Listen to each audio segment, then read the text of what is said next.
Silakan duduk Bapak Ibu Saudara yang kasih Tuhan. Shalom. Shalom. Tidak terasa, pada waktu saya bikin jadwal, biasanya kalau Paskah atau Jumat Agung jatuhnya di bulan April.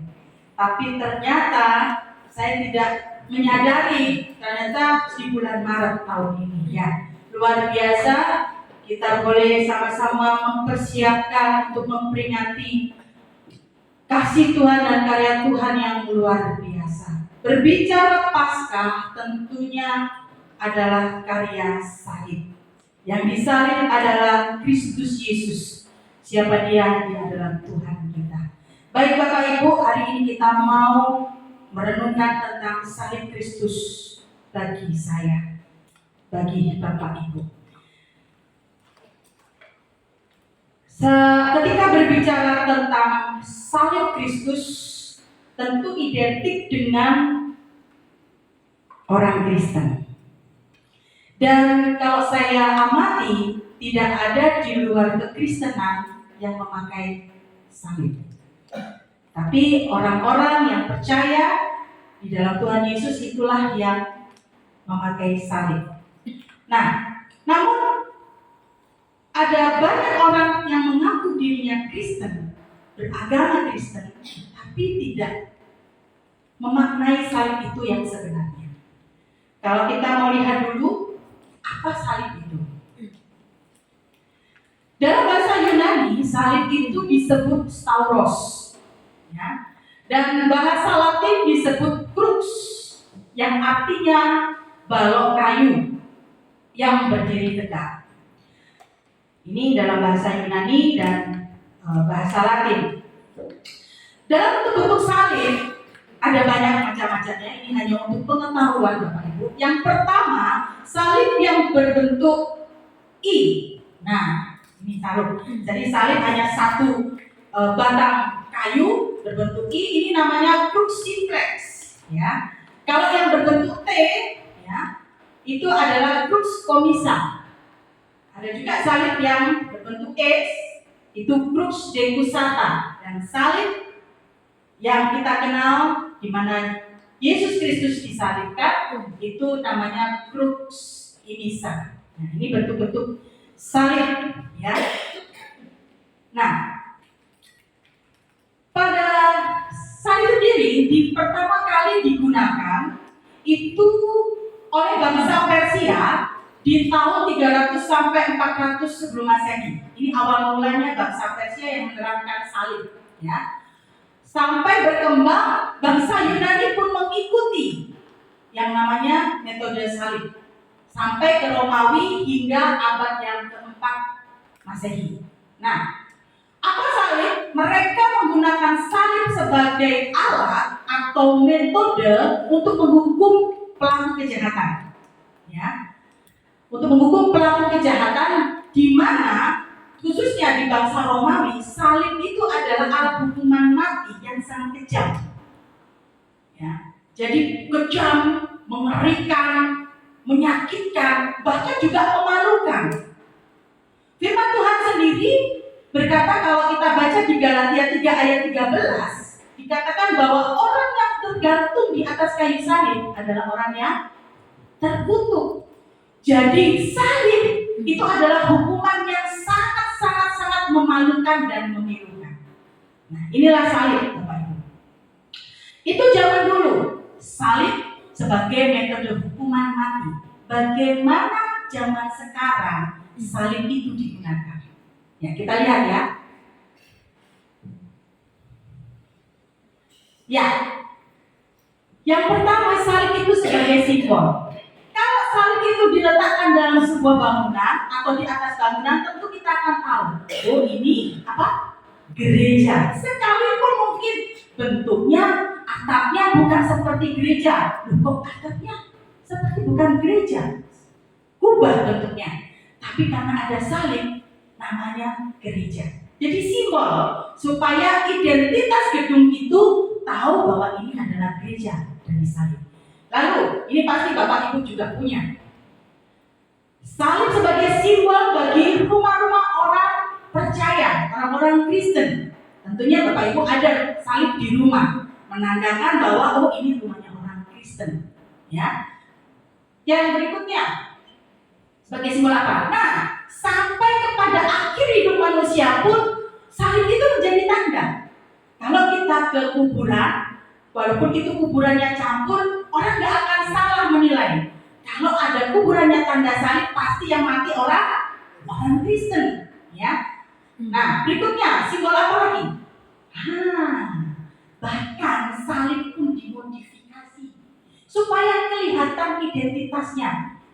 Ada perhiasan, ada yang pakai kalung, nah Kak Marga ini pakai kalung salib. Kalau orang lihat kalung salib, walaupun Kak Marga pakai kerudung, pasti berkata orang Kristen ya, gitu, ya kan?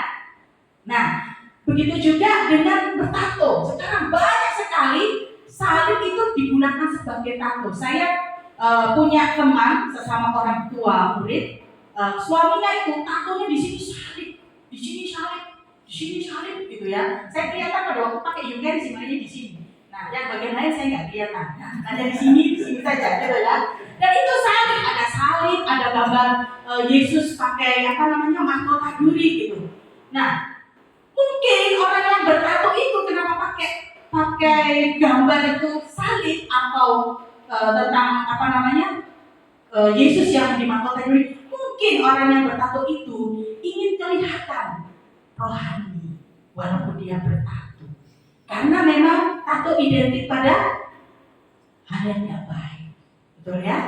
Dan memang tidak baik bertato, karena firman Tuhan sudah jelas, jangan engkau menyakiti tubuhmu, jangan engkau menyayat-nyayat. Tuhan aja menghargai tubuh kita, masa kita tidak menghargai tubuh kita?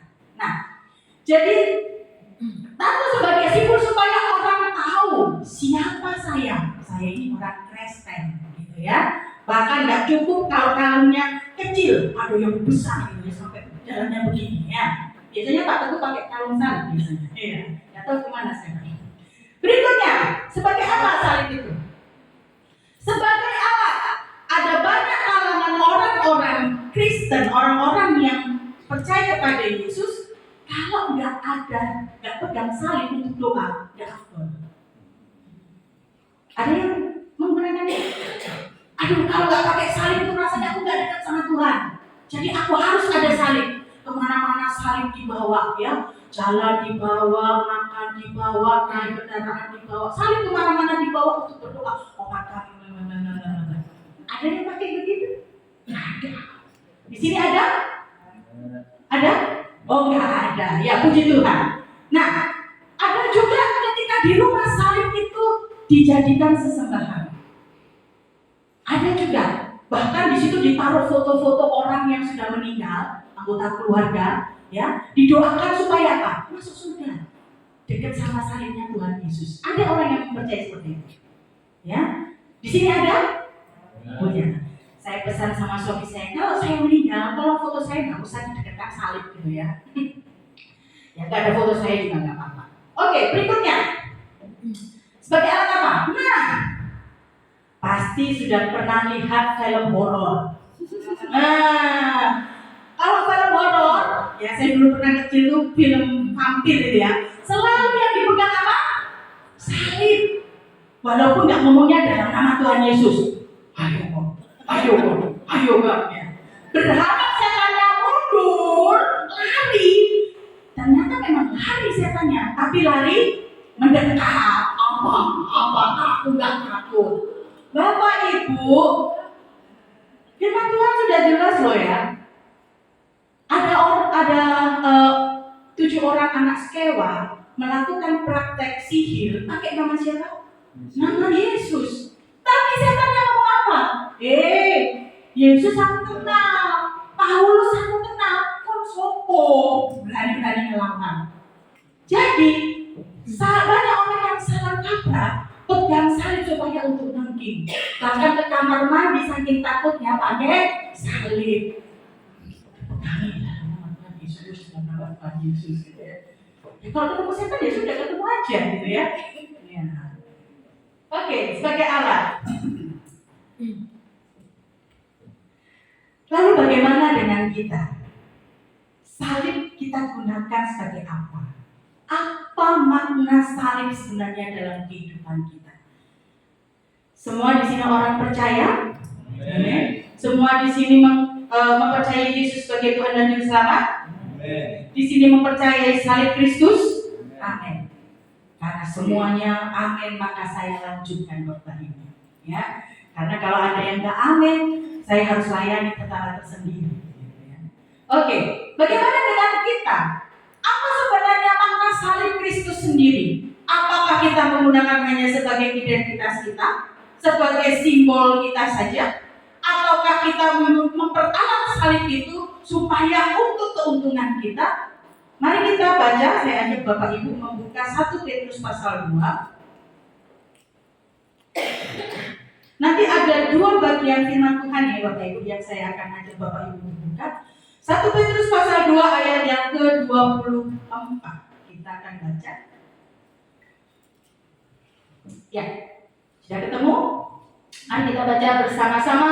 2, 3. Ia sendiri telah memikul dosa kita di dalam tubuhnya di kayu salib, supaya kita yang telah mati terhadap dosa hidup untuk kebenaran. Oleh bilur-bilurnya kamu telah sembuh. Ya, amin. Dalam 1 Petrus pasal 2 ayat ke-24, di sini adalah surat Petrus kepada orang-orang hamba-hamba Tuhan yang mengalami tekanan. Dan disarankan untuk para hamba-hamba Tuhan itu menilik salib Kristus. Ada apa dengan salib Kristus itu? Yang pertama, salib Kristus sudah menyelesaikan dosa. Apakah di sini ada yang tidak berdosa? Oh, tidak ada. Apakah di sini ada yang dosanya belum diampuni? Puji Tuhan, semua percaya dosanya sudah diselesaikan oleh Kristus. Betul. Di situ dikatakan bahwa Ia sendiri telah memikul dosa di dalam tubuhnya. Ya. Jadi dosa bukan dosa Kristus, tetapi dosa manusia itu yang dipikul oleh Kristus. Tetapi Kristus telah memikul dosa saya di dalam tubuhnya Kristus di atas kayu salib itu. Saya ajak Bapak Ibu, tadi saya sudah izin bahwa akan saya ajak untuk membuka 2 perikop. Perikop berikutnya adalah Yesaya 53.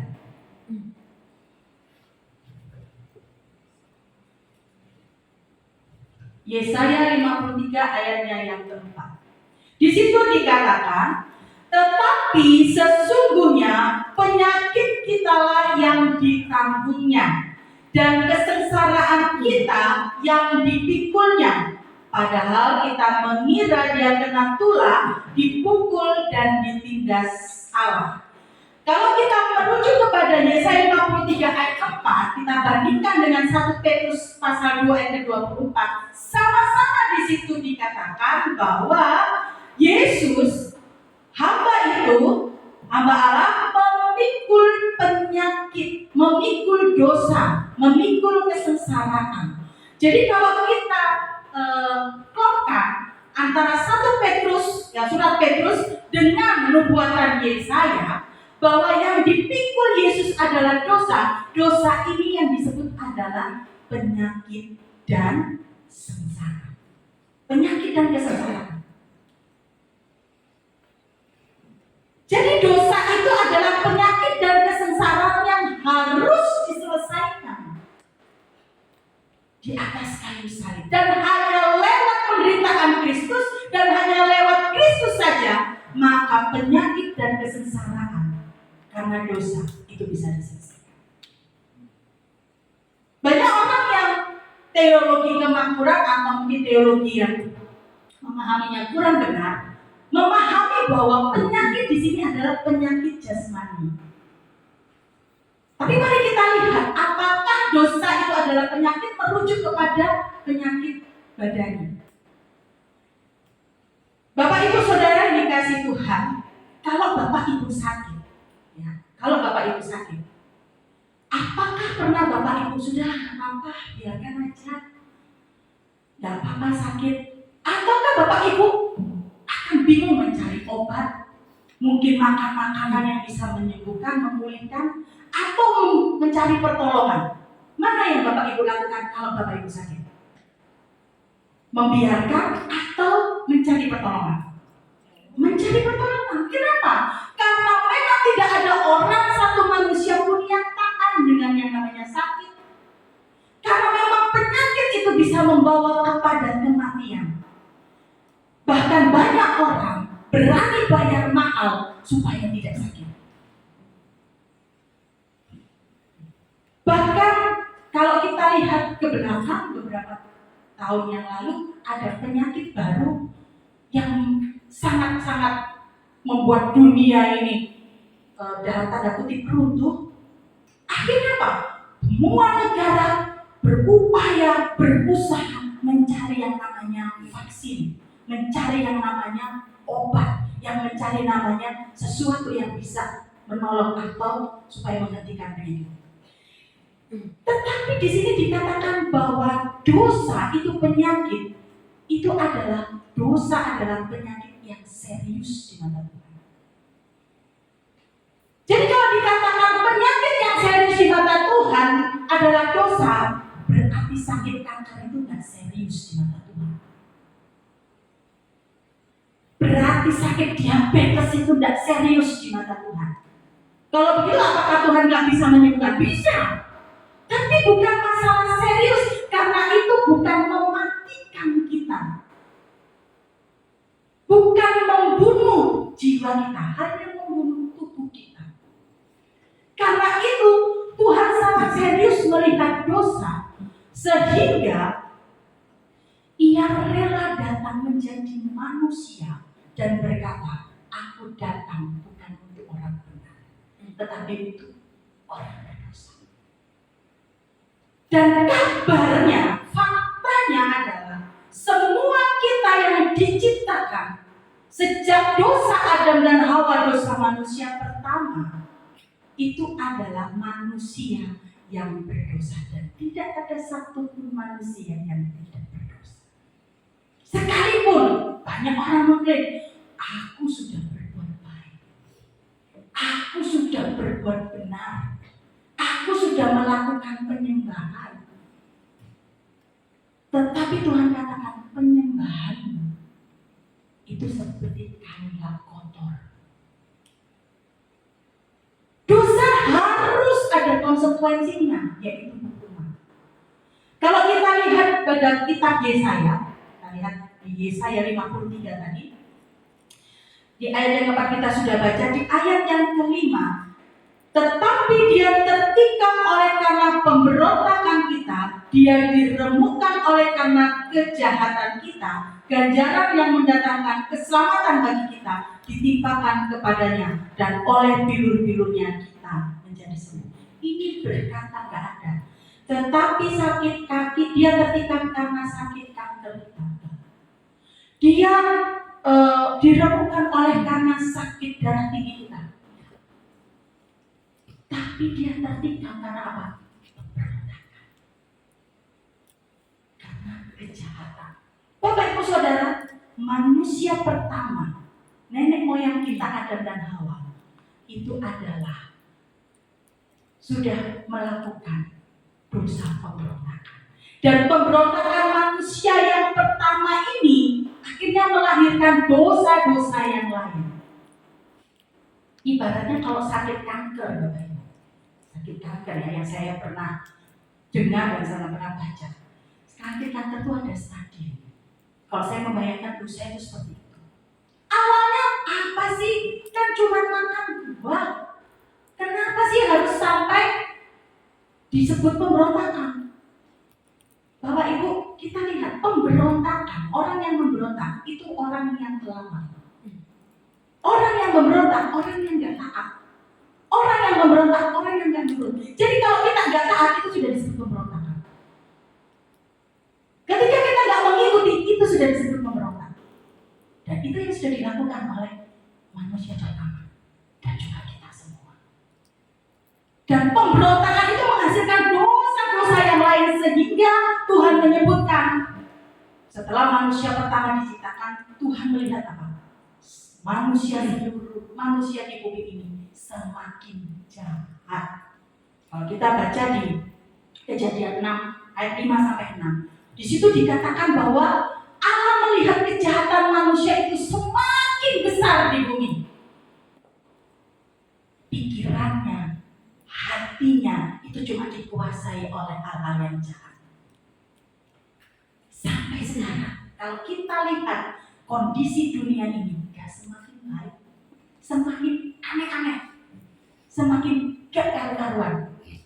Hal yang salah dijadikan kebenaran. Istilahnya ngomong semakin edan, zaman semakin edan. Bapak Ibu, saya mau tanya, kalau kita ingin anak kita baik, Bapak Ibu pasti perlu bayar harga, betul? Bapak Ibu pasti akan sekolahkan dia, betul? Untuk apa? Supaya dia baik. Bapak Ibu akan suruh dia ke gereja, supaya apa? Dia baik. Ada upaya. Karena kebaikan itu sulit dilakukan oleh manusia yang sudah jatuh dalam dosa. Tapi kalau berbuat jahat, perlu sekolah enggak? Perlu diajari? Enggak. Seringkali kita lihat, ini kapan aku ngajari gini? Kok anakku berbuat seperti ini? Aku nggak pernah ngajari gini, tapi kok dia melakukan ini? Dulu loh, aku tuh kecilannya nggak kayak gini, tapi loh anakku kok kayak gini. Banyak orang tua berkata seperti itu. Kenapa? Karena memang dosa itu sudah menguasai seluruh manusia, seluruh elemen. Sebaik apapun orang tidak bisa menghapus kejahatannya. Ini yang serius di mata Tuhan. Karena itu Tuhan berkata dosa harus diselesaikan. Karena faktanya semua manusia itu sudah berdosa. Semua termasuk saya. Orang berdosa itu sama dengan orang yang sudah mati. Bapak Ibu pernah lihat orang mati berespon? Tidak bisa. Jadi kalau orang berdosa itu disebut orang mati, orang yang tidak bisa berespon, apakah bisa dia menyelamatkan dirinya? Apakah dia bisa bangkit sendiri? Gak bisa, Bapak Ibu. Gak bisa. Dan upah dosa dikatakan adalah, next, berikutnya. Ini kalau kita baca, ya, dosa membawa kesengsaraan. Next. Nah, ini kita lihat di sini. Manusia semuanya itu berdosa. Upah dosa adalah maut. Apa artinya upah? Upah itu harus yang diterima. Berarti maut yang harus diterima. Apa itu maut? Neraka. Gampangnya, semua kita ini harusnya masuk neraka. Karena hukuman itu pasti. Bapak Ibu kalau masih ingat khotbah waktu Natal, Pak Teguh pernah khotbah bahwa Allah itu kasih, tapi Allah itu juga adil. Jadi Allah itu kasih dan adil. Ya, Allah mengasihi, ada pengampunan, tetapi yang namanya dosa itu harus dihukum, itu keadilan Allah. Nah, dosa juga memisahkan manusia dari Allah. Jadi bagaimana mungkin manusia yang berdosa bisa sampai kepada Allah? Mau berbuat apa? Kalau mau ditinggal, yang namanya tadi kejahatan, gak perlu sekolah, manusia cenderung berbuat jahat. Bahkan dalam melakukan kebaikan, manusia pun jahat. Banyak orang yang berbuat baik, waduh, apa namanya pansos, gitu ya? Wah, saya membantu ya anak yatim, piatu dan sebagainya. Terus disiarkan, dijadikan status. Itu kejahatan apa? Supaya dinilai, baik ya. Manusia berbuat baik pun ada kandungan kejahatan. Jadi kalau dosa manusia itu memisahkan Allah dan tidak ada jadi cara manusia untuk bisa diselamatkan, berarti manusia semua neraka. Tapi syukur kepada Allah, kita punya Allah yang luar biasa. Yohanes 3 ayat 16 katakan, karena begitu besar kasih Allah. Karena begitu besar kasih Allah, ya Allah adil, harus ada hubungan. Tapi Allah menaruh hatinya, aku gak mau semua manusia ini dihukum mati. Jadi harus ada yang menggantikan. Siapa yang menggantikan? Dilihat semua manusia gak ada yang bisa menggantikan. Sehingga Allah sendiri yang jadi manusia. Kenapa harus Allah menjadi manusia? Ya, Karena harus ada yang mati. Kalau Allah tetap Allah, dia tidak bisa mati. Jadi Allah harus menjadi pribadi manusia. Jadi bukan Allah itu manusia menjadi Yesus itu manusia menjadi Tuhan, bukan. Tapi Allah menjadi manusia yang namanya Yesus Kristus. Harus ada yang dikorbankan. Yesus sudah mengganti kita yang seharusnya kita yang disalib, yang harusnya masuk ke dalam maut. Yesus juga menjadi jalan pendamai yang menghubungkan kita kepada Bapa. Yesus sendiri yang mengulurkan tangannya mendamaikan kita dengan Bapa. Dan itu sudah ditentukan Bapa sejak semula, bahwa Yesus Kristus ditentukan jalan pendamaian bagi kita. Kalau bukan karena Yesus, gak mungkin kita bisa sampai kepada Bapa. Makanya ini dasarnya kenapa hanya lewat Yesus Kristus satu-satunya jalan menuju surga. Ini dasarnya, Pak. Bapak Ibu mau pakai uang gak bisa. Bapak Ibu mau pakai apapun gak bisa. Hanya salib Kristus yang bisa membawa kita ke dalam surga. Jadi dosa sudah selesai. Dan di atas kayu salib Tuhan katakan sudah selesai. Kalau dosa sudah selesai, kenapa seringkali kita tidak menyelesaikan dosa kita? Kenapa seringkali kita mendiamkan dosa dan menganggap bahwa dosa kita ini bukanlah dosa? Bahwa apa yang kita lakukan ini bukan menyakiti hati Allah. Apa yang kita lakukan bukan menyakiti sesama kita. Seringkali kita tidak menyelesaikan dosa kita. Seringkali kita menganggap dosa itu bukan penyakit yang serius. Seringkali kita menganggap dosa itu sesuatu hal yang tidak membawa kita sengsara. Padahal akibat dosa itu sangat mengerikan. Sangat mengerikan. Kalau Bapak Ibu berbuat dosa, itu pasti ada konsekuensinya. Kita semua berbuat dosa, pasti ada konsekuensinya.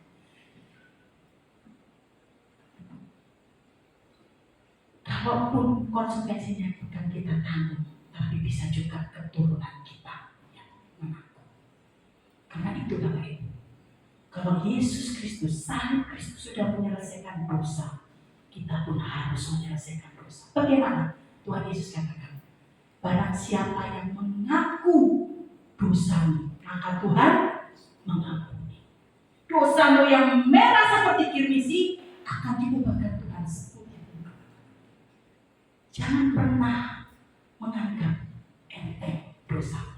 Yesus sendiri menganggap serius dosa. Berikutnya, salib Kristus mengubah saya. Kalau baca 1 Petrus tadi kelanjutannya, bahwa supaya kita yang telah mati terhadap dosa hidup dalam kebenaran. Dalam terjemahan yang lain, mati terhadap dosa itu dikatakan berhenti berbuat dosa. Nah, berhenti berbuat dosa, Bapak Ibu, saya terinspirasi lagu Ku telah mati dan tinggalkan apa?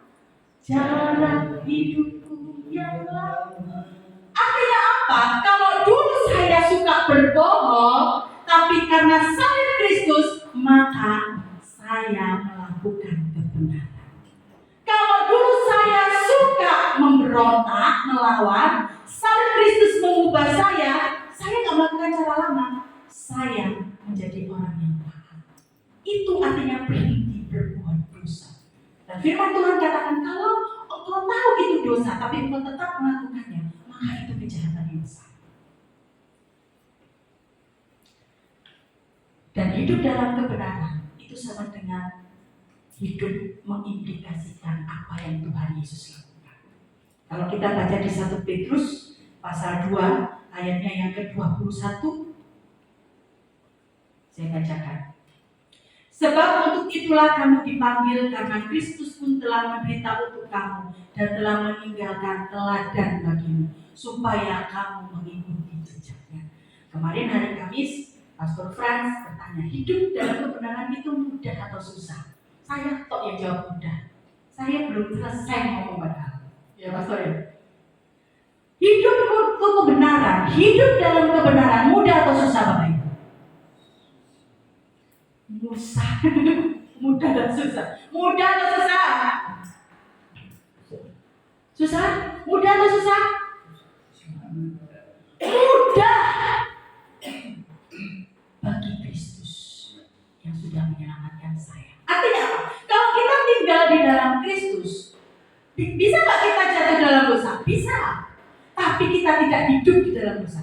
Makanya ada perbedaan orang yang sudah mengalami salib Kristus, yang sudah mengubah hidupnya, bisa terjerumus dosa gitu ya. Misalnya meleset omongannya terus ngomong kotor gitu. Tapi sudah nggak ada damai. Udah rasanya kayak adem panas gitu loh Bapak Ibu. Pernah merasakan? Pernah ya? Ketika kita ngomong kasar sama anak, aduh, ada rasa penyesalan, ada rasa akhirnya kita minta ampun. Itu makanya hidup kebenaran itu mudah, karena Tuhan yang kasih alarm. Kristus yang memerintah di dalam hati kita, itu yang akan menegur kita. Dan orang yang sudah diubah oleh salib Kristus pasti akan minta ampun. Tapi kalau dia sudah diperingatkan Tuhan, salah lo, ayo doa lo, kamu belum doa, tapi tetap santai-santai aja, ya berarti belum mengalami salib Kristus. Karena itu mintalah terus untuk terus Yesus tinggal di dalam hidup kita. Yang ketiga, apa salib Kristus bagi saya? Salibnya memulihkan saya. Bapak Ibu, seringkali kalau dikatakan ini, oleh bilur-bilurnya kamu telah sembuh. Seringkali dipakai untuk mendoakan orang sakit. Betul atau salah? Betul, boleh. Tetapi esensinya itu tadi, penyakit yang serius, bukan penyakit badani. Tapi apakah benar bilur-bilur Yesus bisa menyembuhkan sakit badani? Ya, benar. Nah, ini saya ajak Bapak Ibu melihat cara zaman kuno untuk operasi bedah. Nah, saya memang bukan dokter ya. Mungkin Bu Marlin karena kerja di rumah sakit, tahulah paling tidak setidaknya ya praktek operasi gitu ya.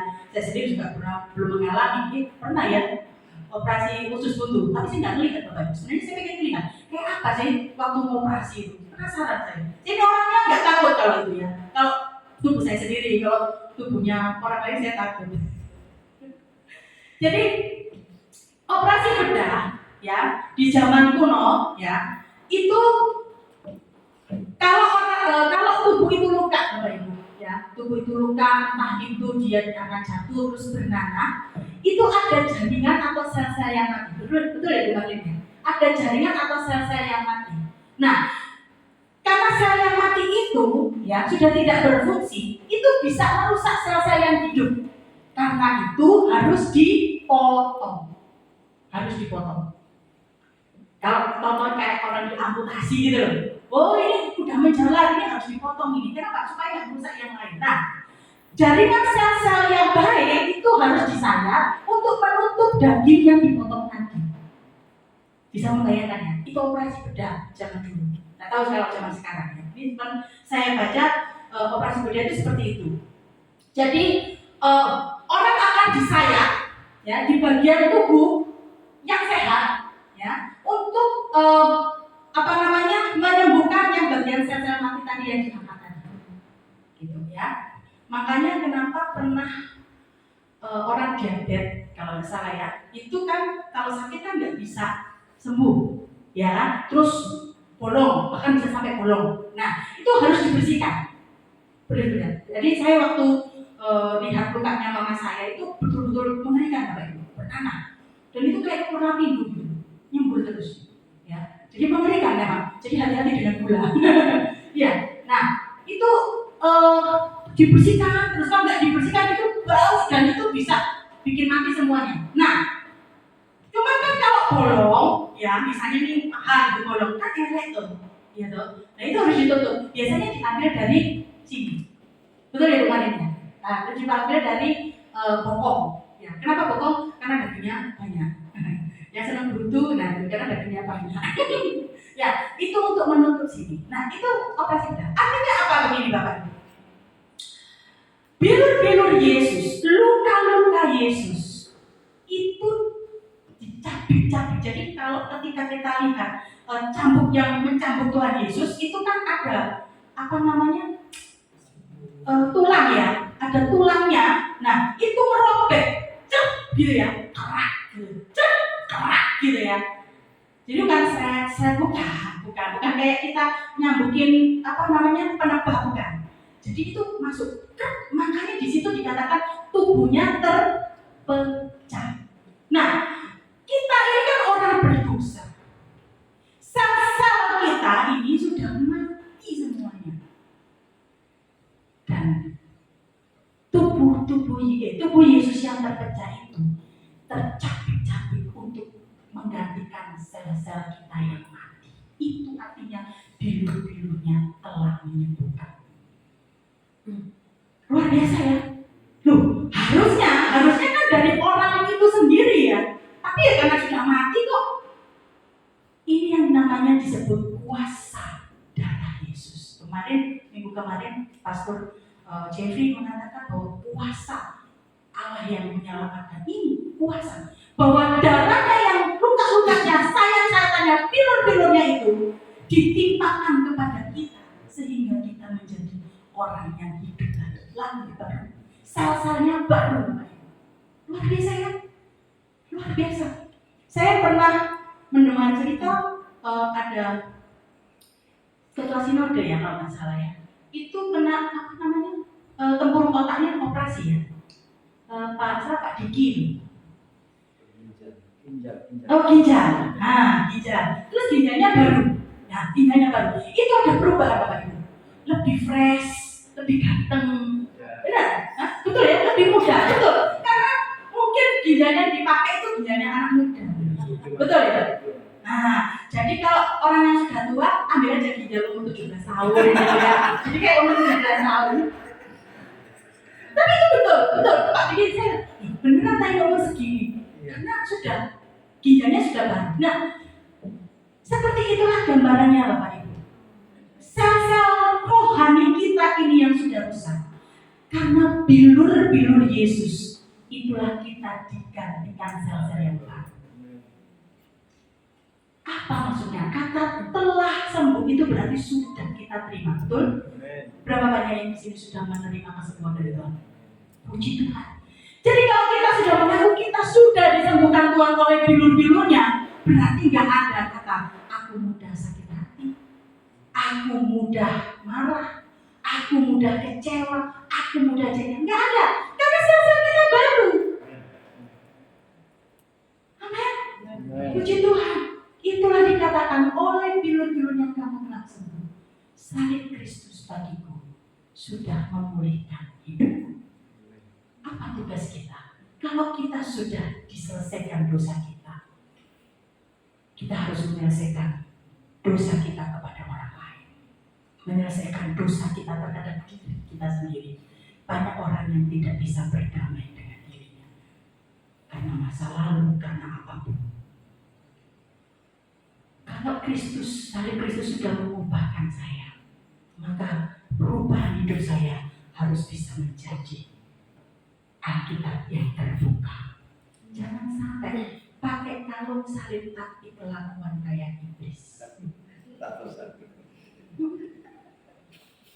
Pakai tato salib tapi minum-minuman keras, narkoba, rokok dan sebagainya. Gak matching. Gak pas. Saya yakin itu bukan salib Kristus, tapi salib penjahat di sebelahnya Yesus. Hati-hati dengan salib ya. Benar nggak salib yang ada dalam diri kita yang kita terima di salib Kristus?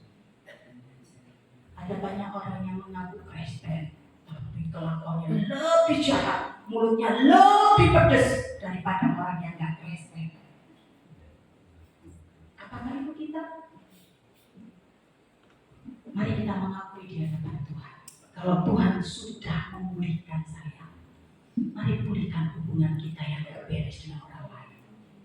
Pulihkan orang lain juga. Ada orang yang terluka, ada orang yang kecewa. Biarlah kita juga bisa menyayat sel rohani kita. Kita berikan kepada dia sel rohaninya yang lain. Jangan kalau ada orang yang salah, berbuat dosa, melayani Tuhan terus dirasa, kamu kok melayani Tuhan? Itu tidak namanya memulihkan, tapi malah melukai. Ini bukan salib Kristus. Sebagai kesimpulan,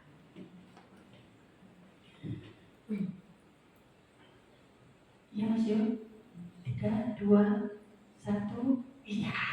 Kesimpulan, salib Kristus yang telah menyelesaikan dosa-dosa saya, yang sudah mengubah hidup saya, dan yang sudah memulihkan saya, menyembuhkan saya, itu dasar saya untuk semakin setia. Dasar saya untuk menjadi teladan dan meneladani Kristus. Dasar saya untuk mengikuti jejaknya. Saya mau kasih pesan Bapak Ibu di 1 Petrus pasal 2 ayatnya ke-19. Ini jejak yang harus kita ikuti. Tuhan katakan, sebab adalah kasih karunia jika seorang karena sadar akan kehendak Allah menanggung penderitaan yang tidak harus ia tanggung. Sebab dapatkah disebut puji-pujian jika kamu menderita pukulan karena kamu berbuat dosa. Tapi jika kamu berbuat baik dan karena itu kamu harus menderita, maka itu adalah kasih karunia Allah. Bapak Ibu, Yesus disalib karena bukan dosa yang dilakukannya, tapi karena dosa yang kita lakukan. Mungkin hidup kita menderita, mungkin hidup kita bergumul karena kelakuan orang lain. Entah itu istri, suami, anak, mertua, menantu. Tapi Tuhan katakan, itu kasih karunia. Amin. Mari kita hadirkan salib Kristus dalam hidup kita. Dan kita hadirkan salib Kristus di tengah-tengah keluarga kita. Saya undang pelayan untuk bisa maju. Kita responi firman Tuhan. Kita katakan, terlalu besar kasih Bapa